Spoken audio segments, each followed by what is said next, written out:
সার্টিফিকেটে যেটা আছে, আমার এনআইডিতে যেটা আছে, আমার মায়ের এনআইডিতে যেটা আছে, আমি সেটাই দিব না। সেটা তো ভুল। কি ভুল? সেটা আপনার সমস্যা নাই তো, আমি ভুল দিব।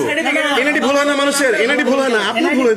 এনআইডি ভুল হলে ঠিক করবেন না, এনআইডি ভুল হলে ঠিক করার সময় নাই তো। টাঙ্গাইল আঞ্চলিক পাসপোর্ট অফিসে এক গ্রাহককে হয়রানির অভিযোগ উঠেছে সহকারী পরিচালকের বিরুদ্ধে।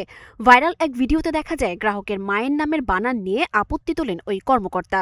এটা জোহরা, JOHOR, আমি তো তাই মনে করি। না, তাই মনে করলে তো হবে না, বানানের তো নিয়ম আছে। কি নিয়ম আছে? বাংলা বানানের নিয়ম আছে। আমাকে ডিকশনারি বের করে দেখান। আপনি ডিকশনারি দেখেন না, আমাকে আপনি দেখান। তবে গ্রাহকের দাবি শিক্ষা সনদ ও জাতীয় পরিচয়পত্র অনুযায়ী আবেদন করা হয়েছিল।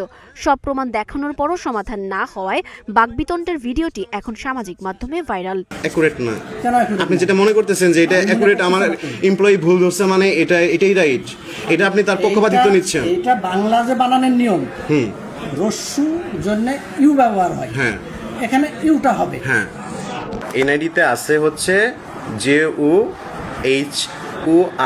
আমার ইংলিশে এই যে এইখানে আছে সার্টিফিকেট, আপনি এখান থেকে সার্টিফিকেট আছে আপনার JOHORA। এইভাবে আছে সব জায়গায় এইভাবে, তাহলে আমি পাসপোর্ট তো ওইভাবেই করবো, তাই না? কিন্তু এখানে তো আপনার ওইভাবে নাই।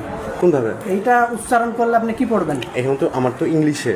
ইংলিশ বাংলা বিষয় না, নামের ইংলিশ বাংলা আলাদা হয় না। আলাদা হয়। নাম সব ভাষায়, পৃথিবীর সমস্ত ভাষায় নাম এক। এখন কি আমাকে এই নাম কি সংশোধন করতে হবে? না, এখন আপনার যদি মনে হয় যে এইটা সঠিক, হ্যাঁ, তাহলে আমি সঠিক মনে করছি, আমি এই নামে দিয়েছি। তাহলে এইটা সঠিক হলে আপনাকে এখানে ওইভাবে করতে হবে। কি এখানে জোহরা করতে হবে, জোহরা। জোহরা বানানটা কি হবে এখানে?